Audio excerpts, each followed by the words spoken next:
Hello మిత్రులారా, అందరికీ నమస్తే. ఇంకా చూసుకుంటే ఈరోజు జస్ట్ ఏదో ఒక 4 మంచి లైన్స్ అయితే చెప్పాలనిపించింది. ఇంకా రాబోయే భారతదేశం ఏ విధంగా ఉంటుందంటే, నిజం చెప్తున్నా, మీరు ఎప్పుడు అసలు ఇమాజినేషన్ కూడా చేసి ఉంటారు, కానీ విని ఎప్పుడు ఎరగని రోజులు ఈ భారతదేశానికి రాబోతుంది. అది ఎట్లా ఏంది అనేది మీరే చూస్తారు. ప్రతి ఒక్కటి అంత చేంజెస్ కనిపిస్తూ ఉంది. కాంగ్రెస్ అయితే దెబ్బకి అన్ని మూసుకుని వెళ్ళిపోవడమే, ఇంకా లేదు.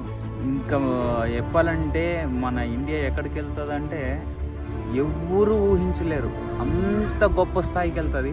వెళ్ళేదే కాదు, మన పిల్లల స్కూల్ ఫీజులు ఏమాత్రం 50,000 40,000 ఇవంతా ఉన్నాయి కదా, ఈ లిక్కరు ఇవంతా బంద్ అయిపోతాయి. ఇట్లా ఎగ్జాంపుల్ చాలా జస్ట్ 1 2 3 చెప్తున్నా నేను. అట్లే ఇంకా నోట్స్ మీద ప్రింట్ కూడా చేంజ్ అయిపోతుంది.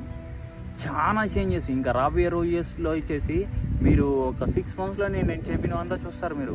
చాలా అంటే చాలా చేంజెస్.